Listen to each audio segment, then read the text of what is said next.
네, 오늘 하나님께서 저희들에게 주시는 말씀입니다. 사도행전 25장 1절에서 12절까지 저 한 절 여러분이 한 절 교독하겠습니다.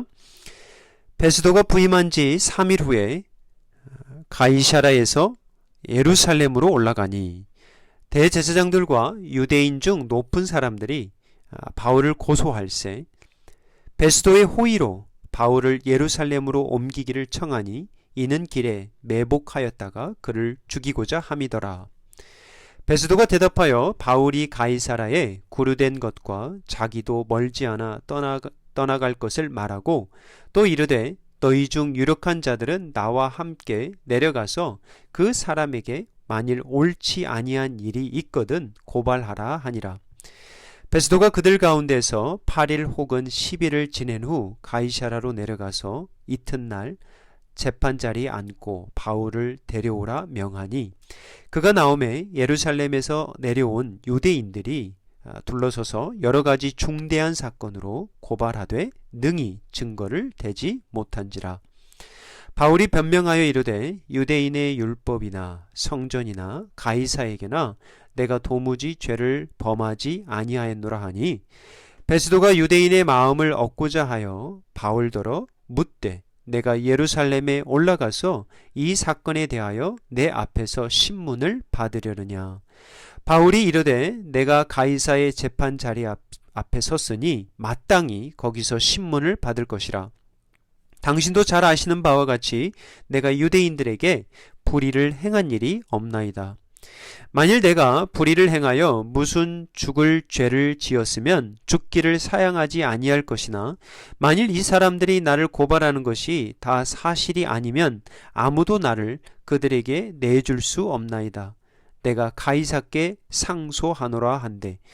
같이 읽겠습니다. 베스도가 배석자들과 상의하고 이르되 내가 가이사에게 상소하였으니 가이사에게 갈 것이라 하니라. 아멘. 이 시간에 함께 예배드리는 모든 심령위에 성령을 통한 말씀의 은혜를 간구합니다. 미국에서든 한국에서든 예배드리는 주의 백성의 마음에 이 생명의 말씀이 떨어져 30배, 60배, 100배의 열매를 은혜를 간구합니다. 말씀의 은혜는 듣는 것으로 만족하는 것이 아니라 듣는 것으로 즐거워하는 정도가 아니라 회개를 통한 믿음의 결단이 있어야 합니다. 삶의 변화가 있어야 합니다. 말씀 가운데 하나님께서 우리의 실체를 드러내실 때 두려워, 부끄러워 도망가지 마시고 말씀 가운데 숨는 은혜를 간구합니다. 영혼 구원의 축복이 저와 여러분에게 있기를 주님의 이름으로 축원합니다. 지난주 말씀 잠시 돌아봅니다. 당시 로마 총독이었죠. 벨릭스였습니다. 벨릭스와 그의 아내 유대 여인 드루실라가 옥에 갇혀있던 바울을 불러 예수 그리스도의 도에 대해서 듣기를 원했습니다. 사도 바울은 비록 감금 상태에 있었지만 이 부부에게 예수 그리스도의 도를 가르쳤습니다. 세 가지 주제였죠. 세 가지 주제로 복음을 전했습니다. 의와 절제와 그리고 다가올 심판이었습니다. 총독 벨릭스는 말씀을 듣고 두려워하는 마음이 들었습니다. 하지만 회개와 믿음에 이르는 두려움은 아니었고 단순히 마음이 찔리는 정도였습니다. 사도행전 24장 25절 지난주에 받았던 말씀인데요. 어떻게 기록해 되어 있죠? 두려워했던 벨릭스는 바울에게 이렇게 말합니다. 지금은 가라. 내가 틈이 있으면 너를 부르리라. 틈이 있으면 내가 너를 부르리라. 그것이 끝이었습니다. 성경에 나오는 총독 벨릭스의 마지막 순간의 모습이었습니다. 틈이 있으면 내가 너를 부르리라. 사랑하는 성도님 여러분, 요즘 여러분의 삶에 어떠한 틈이 있습니까? 틈이 새롭게 늘어났습니까? 어떠한 틈이 많아졌습니까? 주 앞에 엎드려 기도하는 틈이 늘었습니까? 주님과 말씀으로 조용히 단둘이 교제하는 시간이 늘었습니까? 여러분의 삶이 즐겁습니까? 힘들어졌습니까? 여러분, 우리가 아무리 바빠도 틈을 내는 시간이 있을 겁니다. 이 틈은 반드시 내는 그러한 시간의 틈 있잖아요. 저와 여러분이. 틈을 내어서 보고요. 틈을 내서 가고요. 찾고요. 틈을 내어서 걷고요. 틈을 내어서 만나고요. 그리고 일을 합니다. 여러분, 이제 팬데믹 시대에 전보다 더 필요한 것이 있습니다. 교회가 함께 만나지 못하는 이 상황 가운데 더욱더 틈을 내어야 할 것이 있습니다. 그것이 말씀과 기도의 틈입니다. 틈의 양도 중요하지만 틈의 질이 중요하죠. 하루를 시작하면서 특별히 사업하시는 분들, 사업장에서 문을 열기 전에 틈을 내어 엎드려 기도하십시오. 하나님 앞에 은혜를 간구하십시오. 오늘 하루 살아갈 수 있는 믿음과 은혜를 주시옵소서. 그 어느 누구에게도 그리스도의 빛과 소금으로 살아가는 복된 존재로 인도하여 주옵소서. 우리 어머니들 아침에 눈을 떠서 일어나서 부엌으로 곧장 달려갑니다. 자식들 먹여야 되고요. 남편들 챙겨줘야 되죠. 잠시 침대 옆에서, 아니 침대 그 자리에서 엎드려 기도하시면 어떨까요? 하루 일과를 마치고 비록 피곤하지만 주 앞에 말씀을 받으며 그 말씀을 통하여 주님과 교제하며 주 앞에 엎드리는 틈이 있으면 얼마나 복된 인생일까요? 지금은 아니야. 지금은 아니야. 지금은 바빠요. 지금이 바로 이 은혜 받을 때임을 기억하시기 바랍니다. 전보다 시간을 틈틈이 쪼개어 말씀을 받고 믿는 대로, 믿는 말씀대로 살아가는 그러한 은혜를 간구합니다. 말씀을 듣는 것만이 예배가 아닙니다, 여러분. 말씀대로 살아가는 것이 바로 삶이 예배입니다. 오늘 본문 1절입니다. 사도행전 25장 본문의 말씀은 새로 부임한 총독에 대한 언급으로 시작합니다. 이렇게 시작하죠. 베스도가 부임한 지 3일 후에 가이사라에 예루살렘으로 올라가니, 전임자였던 벨릭스 총독은 주후, 그러니까 AD 52년에 부임해서요, 총독으로. 그런데 정치적인 이 총독의 생명이 58~59년에 끝이 납니다. 정치적인 불안정으로 말미암아 결국 로마로부터 소환되고 말았었죠. 그리고 이제 이후에 새로운 후임 총독이 부임하게 되는데 오늘 본문에 나오는 베스도입니다. 페스터스. 그 총독 이 베스도는 임기를 약 한 3년 정도 짧게 마치는데 갑작스러운 죽음 때문이었습니다. 오늘 그 사도행전 25장의 시기를 그냥 대략 주후 60년 정도라고 생각하시고 이해하시면 되겠습니다. 사도행전 25장은 새 총독 베스도가 부임하자마자 가장 제일 먼저 처리한 일을 다루고 있습니다. 사도 바울에 대한 고소 사건이죠. 부임한 지 3일 후에 가이사라에서 예루살렘을 찾아갑니다. 여러분 지난 몇 주 동안 말씀드렸지만 가이사라의 지명이 자주 나오죠.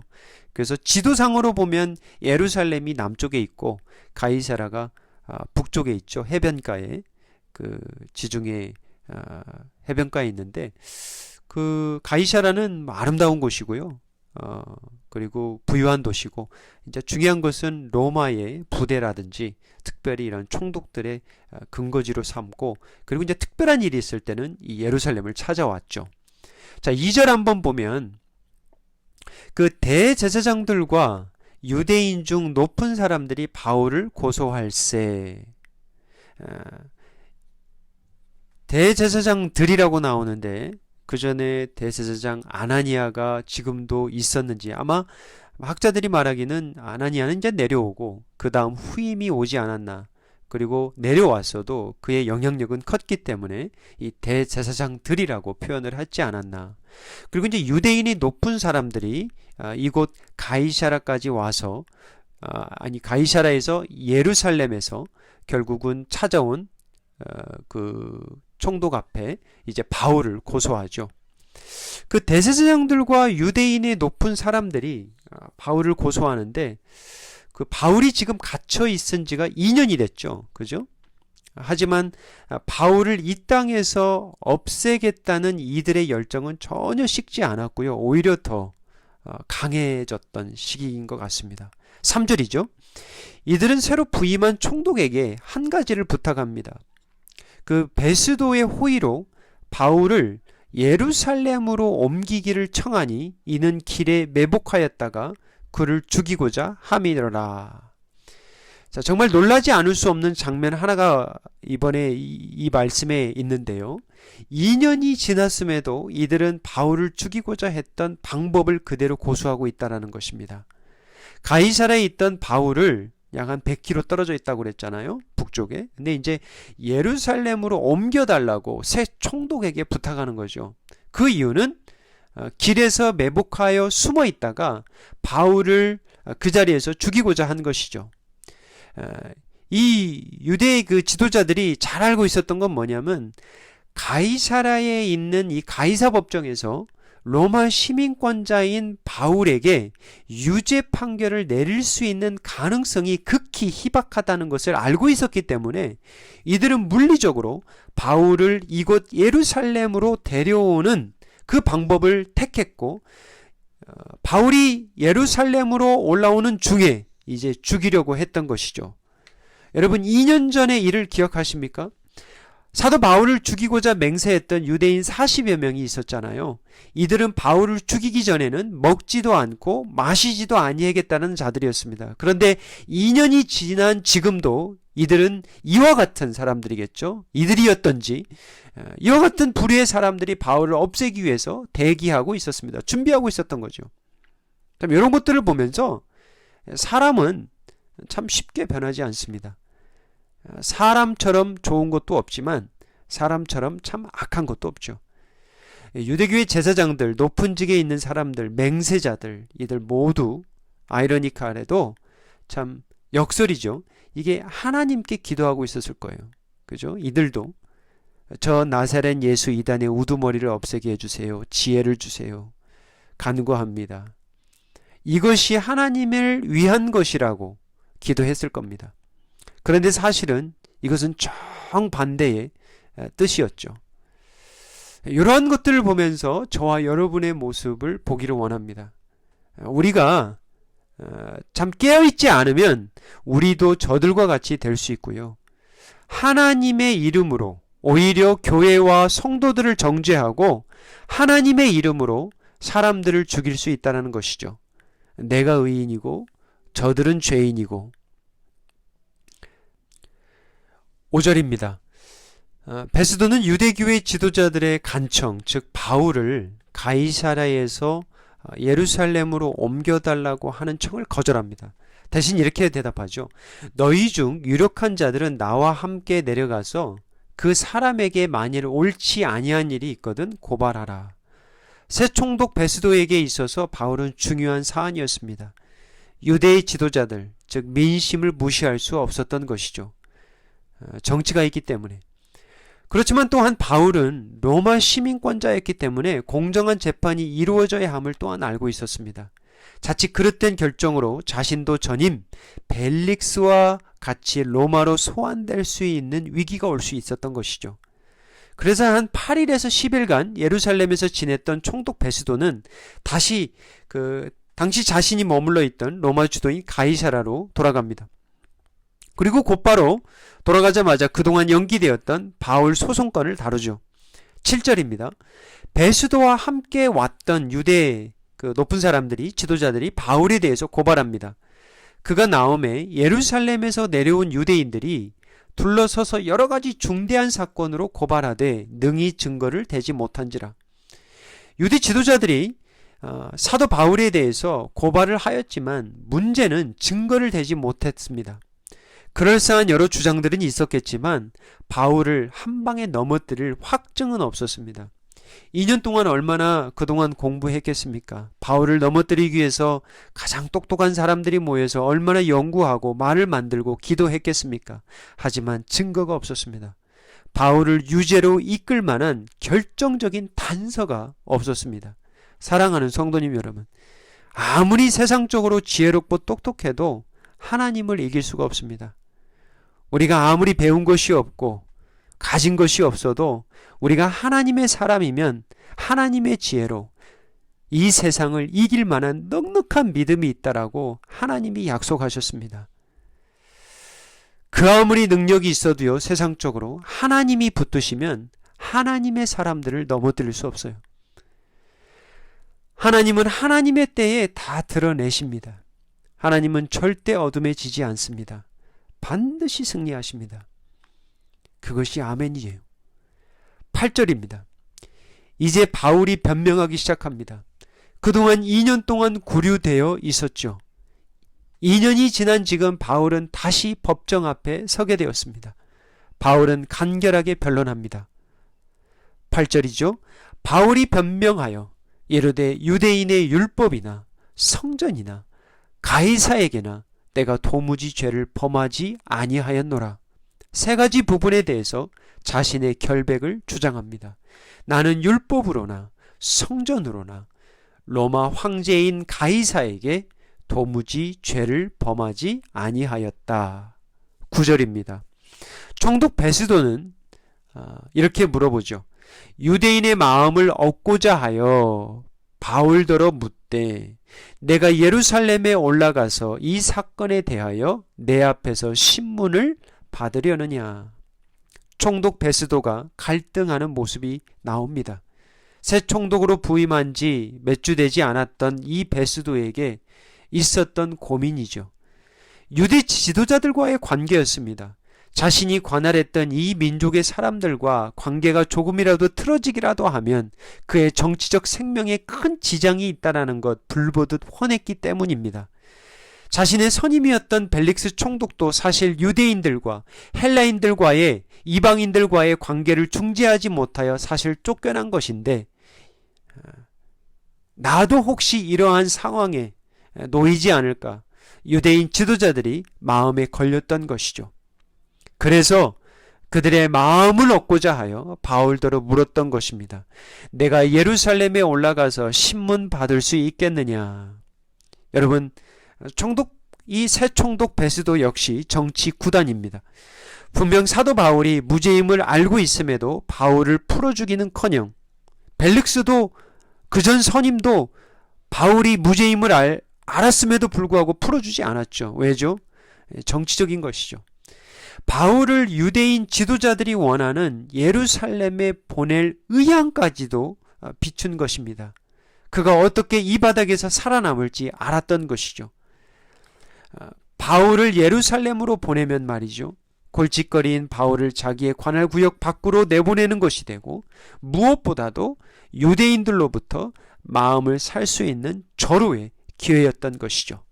그들의 마음을 얻고자 하여 바울에게 예루살렘으로 갈지에 대해서 물었습니다. 10절이죠. 바울이 총독 베스도에게 답변합니다. 내가 가이사의 재판 자리 앞에 섰으니 마땅히 거기서 신문을 받을 것이라. 당신도 잘 아시는 바와 같이 내가 유대인들에게 불의를 해한 일이 없나이다. 사도 바울은 자신이 로마 시민권자였기 때문에 로마 황제에게 호소, 어필할 권리가 있었습니다. 그 당시 로마 시민권자들을 보호하기 위한 법이 있었는데 로마 시민자가 재판도 없이 즉결 처벌받거나 체포당하거나 고문받거나 강제 집행하는 것으로부터 보호하는 법이었습니다. 지금처럼 고등법원으로 상소하는 개념이 아니라 어느 사람이든지 로마 시민권자에게 주어지는 일종의 보호법이었습니다. 그 어느 누구도 로마 황제 시저 가이사에게 호소할 수 있는 이러한 보호법이죠. 사도 바울은 이 법을 잘 알고 있었고 이 법을 사용했던 것이죠. 그래서 당시 여러분 아시다시피 로마 제국에서 가장 인기 있었던 시민권은 로마 시민권이었죠. 자, 11절입니다. 사도 바울은 계속해서 변론합니다. 만일 내가 불의를 행하여 무슨 죽을 죄를 지었으면 죽기를 사양하지 아니할 것이나 만일 이 사람들이 나를 고발하는 것이 다 사실이 아니면 아무도 나를 그들에게 내줄 수 없나이다. 내가 가이사께 상소하노라 한데. 사도 바울의 의지는 확고했습니다. 변치 않았어요. 죄를 지었으면 죽음을 사양치 않겠다. 죽을 수 있다.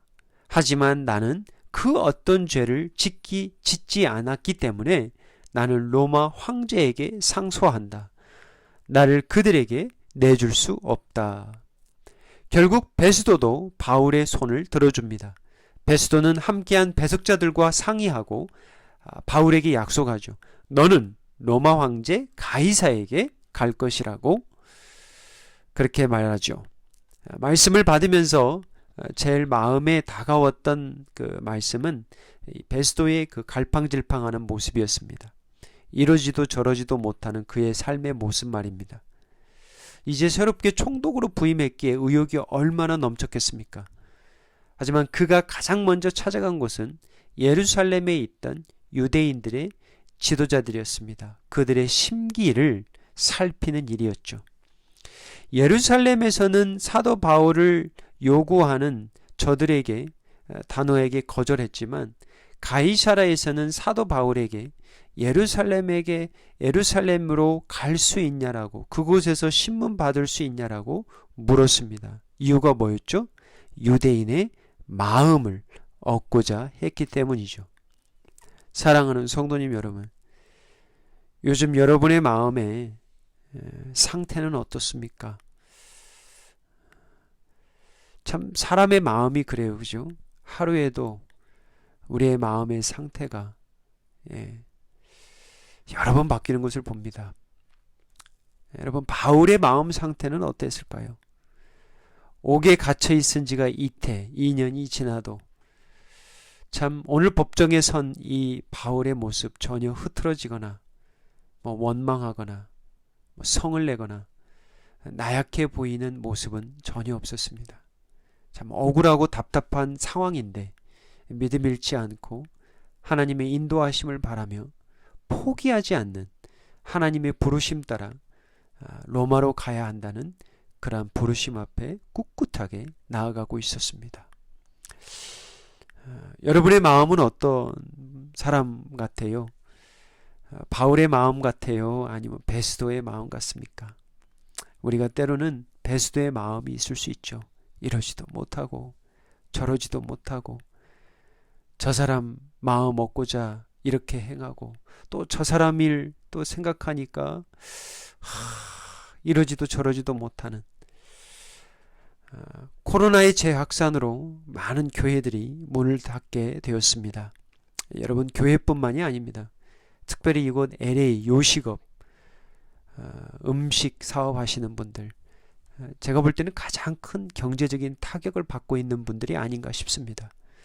여러분, 셧다운 이후에 개방되어서 문을 열 때 보세요. 사람들 다시 채용하고요. 칸막이 세우고요. 여러 가지 준비, 시에서 주에서 준비하라는 그러한 요구사항들 따라가면서 가이드라인 지키면서 비즈니스 한 지가 3주밖에 안 되었어요. 그런데 다시 실내 영업을 금지하라는 명령이 떨어집니다. 여러분들이 그분들이라면 마음이 어떠할까요? 참 답답하고 초조하고 억울하고 낙심이 들겠죠. 여러분, 어느 누구도 경험하지 못한 시대를 살아가고 있어요. 3주 후에는 열라, 3주 이후에는 닫으라, 시시때때로 변하는 이러한 방침을 따라서 살아가야 하는 이 시대에 우리에게 과연 필요한 것은 무엇일까요? 여러 가지 지켜야 될 가이드라인이 참 많이 나옵니다. 그런데 우리가 가장 지켜야 할 것은 무엇일까요? 마음과 생각이 아닐까 싶습니다. 하루에도 수없이 들어오는 여러 가지 생각들, 그전에 전혀 없었던 참 마음에 이러한 왠지 모르는 불안함들, 초조함들, 염려, 불확실성한 나의 어떠한 삶, 가계, 사업들, 잠언의 말씀 마음에 받기 원합니다. 4장 23절이죠. 잠언 4장 23절. 저와 여러분이 잘 알고 있는 말씀이에요. 모든 지킬 만한 것 중에 더욱 내 마음을 지키라. 생명의 근원이 이에서 남이니라. 이 말씀은 잘 알죠. 그런데 그 다음 말씀 혹시 기억하시는 분 계세요? 24절 말씀 연관성이 있는데 24절 한번 보세요. 구부러진 말을 내 입에서 버리며 비뚤어진 말을 내 입술에서 멀리하라. 마음을 어떻게 지킬 것인가에 대한 구체적인 답이기도 하네요. 구부러진 말을 입에서 버리라 하십니다. 비뚤어진 말을 내 입술에서 멀리하라 하십니다. 마음을 지키는 법이 아닐까 싶습니다. 참 우리가 그래요. 하루를 기분 좋게 시작하다가도 어려운 일, 힘든 일, 또 이상한 분들 만나면 참 우리의 입술과 우리의 마음 주체하지 못하고 다스리지 못하고 절제하지 못하고 우리 입에서 구부러진 말이 나오기 쉽고 삐뚤어진 말이 나오기 쉽다라는 거예요. 빌립보서 4장 6절 7절 한번 보시기 바랍니다. 같이 읽겠습니다. 아무것도 염려하지 말고 다만 모든 일에 기도와 간구로 너희의 구할 것을 감사함으로 하나님께 아뢰라. 그리하면 모든 지각에 뛰어난 하나님의 평강이 그리스도 예수 안에서 너희의 마음과 생각을 지키시리라. 염려해야 하는데 염려하지 말라 하세요. 감사함이 없는 것 같은데, 내 삶에는 감사함이 없는 것 같은데 하나님은 감사함으로 구할 것을 간구하시라 하라고 하십니다. 이제 기도와 간구의 제목들이 점점 늘어가고 있습니까? 이 어려운 시대에. 어찌 보면 할렐루야 아니에요? 하나님 앞에 더욱더 매달리게 되고요. 하나님을 더욱더 의지하게 되고요. 내 능력과 내 지혜와 내 힘에는 한계임을, 이러한 내 능력의 바닥을 치는 그러한 이 은혜의 때가 하나님 앞에 더욱더 엎드려야 되는, 하나님의 은혜만을 매일매일 간구하며 살아가야 되는 이러한 나의 존재가 오히려 은혜의 때가 아닌가. 여러분 어떻게 생각하십니까? 하나님이 약속하셨습니다. 무엇을 약속하셨습니까? 우리의 마음과 생각을 지켜주시겠다고 약속하셨습니다. 모든 지각에 뛰어난 하나님의 평강이 그리스도 예수 안에서 너의 마음과 생각을 지키시리라. 우리들 가운데 이렇게 생각하시는 분들도 있겠습니다. 우리에게 당장 필요한 것을 주셔야지 고작 마음과 생각을 주시겠다고요? 실질적인 빵을 주셔야지, 떡을 주셔야지 마음과 생각을 지켜주시겠다고요? 사랑하는 성도님 여러분, 우리에게 무엇보다 중요한 것이 마음과 생각 지키는 것임을 아시는 분들은 아세요. 왜 이 마음과 생각을 지켜주시는 이 은혜가 얼마나 큰 축복인지 경험하신 분들은 아실 거예요. 말씀하시잖아요. 생명의 근원이 우리의 마음에서 나온다고 말씀하시잖아요. 참 마음 먹기에 달려있다라는 말, 너무 세상적이지만 이 마음 먹기조차도 없는 거예요. 요즘에는 너무 힘드니까. 마음 먹어도 내 힘대로 내 뜻대로 되지 않는 이러한 때를 경험하면서 마음 먹기조차도 두려운 거예요. 그런데 여러분, 마음 먹으셔야 돼요.